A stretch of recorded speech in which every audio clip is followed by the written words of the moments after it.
धार जिले में पंचायत चुनाव को लेकर सरगर्मियां तेज होती जा रही है। जिले में अब तक 2 चरणों में मतदान हो चुका है।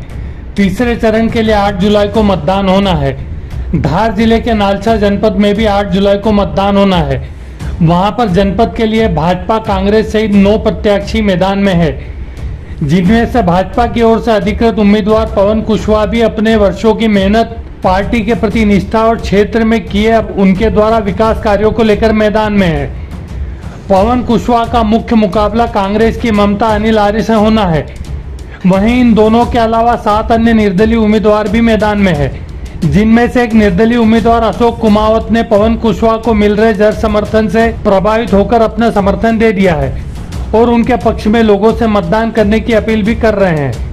पूर्ण रूप से शिक्षित पवन कुशवाहा नालसा क्षेत्र में वर्षों से भाजपा की राजनीति में सक्रिय हैं।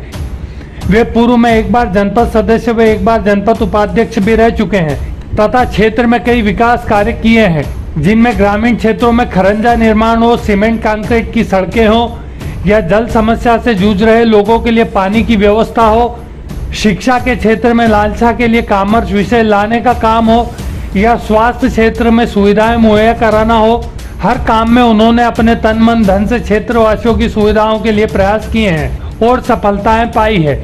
पवन कुशवाहा नालसा क्षेत्र में धार्मिक गतिविधियों में भी सक्रिय रहते हैं। उन्होंने यहां पर प्रसिद्ध नरसिंह मंदिर, जो वर्षों से क्षतिग्रस्त था, उसके लिए शासकीय स्तर पर प्रयास करके 40 लाख रुपए से अधिक की राशि स्वीकृत भी कराई। वहीं बाबा रामपाल की धाम में भी सांसद निधि से सड़क मंजूर करवाई। ग्रामीण क्षेत्र के हर सामाजिक और धार्मिक कार्यों में पवन कुशवाहा सदैव आगे खड़े होते हैं। लोगों के अनुसार पवन कुशवाहा ने क्षेत्र में ग्रामीण असहाय लोगों के लिए बीपीएल कर्मकार योजना हो, विधवा पेंशन योजना या असमय किसी के मृत्यु पर सहायता राशि दिलवाना हो, सभी काम में निस्वार्थ रूप से अपनी अहम भूमिका निभाई है। क्षेत्र को नर्मदा के पानी से जोड़ने के लिए नर्मदा लाओ, मालवा बचाओ अभियान से भी वे लगे हुए हैं। पवन कुशवाहा के अनुसार वर्षों से सक्रिय राजनीति में होने के बाद तमाम विकास कार्यों से जुड़े रहते हुए भी क्षेत्र के विकास के लिए वे बेचैन रहते हैं।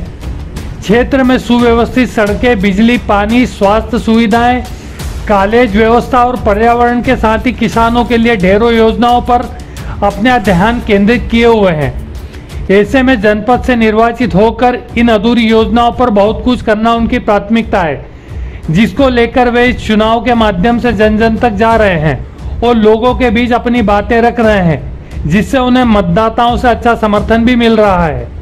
नालसा क्षेत्र के जनपद चुनाव प्रचार में पवन कुशवाहा के साथ भाजपा के पदाधिकारियों के अलावा भारी संख्या में क्षेत्र के युवा आमजन भी लगे हुए हैं। वहीं उनका परिवार भी लगातार लोगों से संपर्क कर उनके पक्ष में मतदान करने की अपील कर रहा है।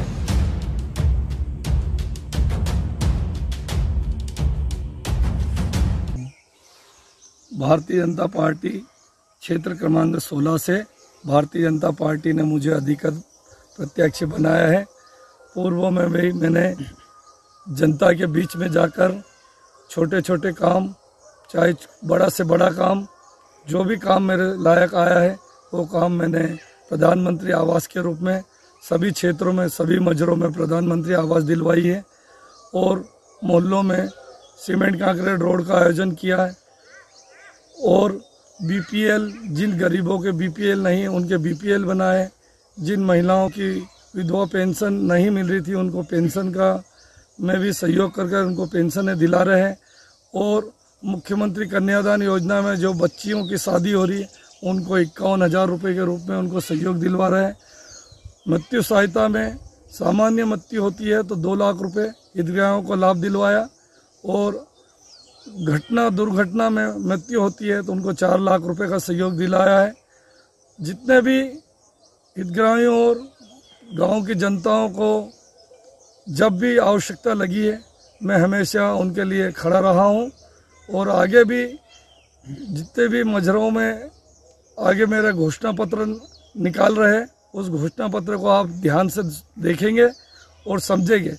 आज जो गांव में समस्याओं का और भी आगे समस्या आ रही है, माननीय अपने नरसिंह मंदिर की दीवारें क्षतिग्रस्त है, हमने उस नरसिंह मंदिर के लिए भी प्रयासरत है। वो कलेक्टर से कमिश्नर से भोपाल चले गया, खाली उसकी स्वीकृति साइन होना बाकी है। वो 40,90,000 रुपये की उसकी स्वीकृति हो चुकी है। अभी आचार संहिता के बाद में उसका काम प्रारंभ हो जाएगा। और रामपाल की रोड के लिए भी हमने बहुत समय से प्रयासरत है। माननीय सांसद महोदय ने उसको 10 लाख रुपए का सीमेंट कंक्रीट के लिए लेटर कलेक्टर को लिख दिया है। वो भी आपके सामने आचार संहिता बाद चालू हो जाएगा। हमने पहले भी काम करे हैं और आगे भी जनता का अपार सहयोग मिल रहा है। और मैं जनता से निवेदन करना चाहता हूं कि आगे भी आपने हमें सहयोग करा है और अभी जनता का अपार सहयोग मिल रहा है। और कहीं न कहीं जनता का अपार सहयोग से ऐसी जीत की संभावना बन रही है। और पूर्व में भी कॉलेज के लिए हमने लेटर वगैरह लिखे थे, आपके सामने का कॉलेज मंजूर हो भी चुका है, वो इसी सत्र से चालू हो जाएगा। शिक्षा के लिए और स्वास्थ्य के लिए हमने प्राथमिक स्वास्थ्य केंद्र है, प्राथमिक स्वास्थ्य केंद्र को भी हमने सामुदायिक स्वास्थ्य केंद्र बनाने के लिए हमने पूर्व में मैं जनपद उपाध्यक्ष था जब से लेटर लिख रहा हूँ। तो स्वास्थ्य के लिए भी हम अग्रिम पंक्ति में खड़े होकर स्वास्थ्य की चिंता कर रहे हैं। और नालछा तहसील टप्पा है, कहीं न कहीं पीतमपुर तहसील होने के कारण लोगों को परेशानी आ रही है। तो नालछा तहसील टप्पा सबसे पुराना टप्पा, हम उसको तहसील का दर्जा दिलाने के लिए भी प्रयासरत है। और आपने एक अभियान चलाया था नर्मदा लाओ मालवा बचाओ, उसका क्या उद्देश्य था? नर्मदा लाओ मालवा बचाओ, सभी क्षेत्र में, दूर के क्षेत्र में बड़े बड़े किसान है, पर अपना जो नालछा क्षेत्र है और नालछा विकास खंड है उसमें 2 बीघा 4 बीघा वाले छोटे छोटे किसान हैं।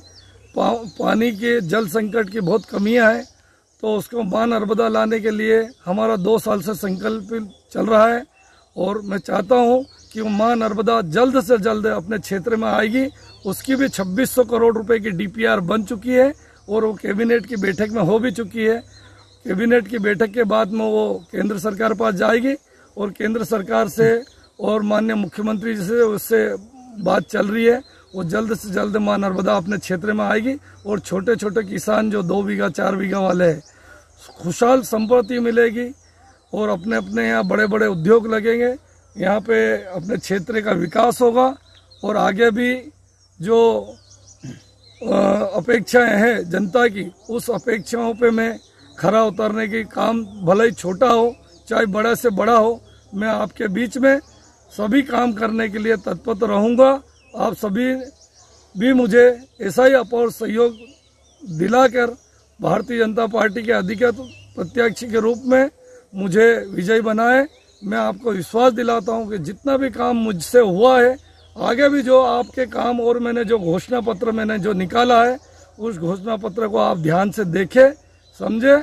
उस जो घोषणाएं जो मैं कर रहा हूं, आपको विश्वास दिलाता हूं कि मैं उस घोषणा पत्र के माध्यम से उस सब घोषणा पत्र को के काम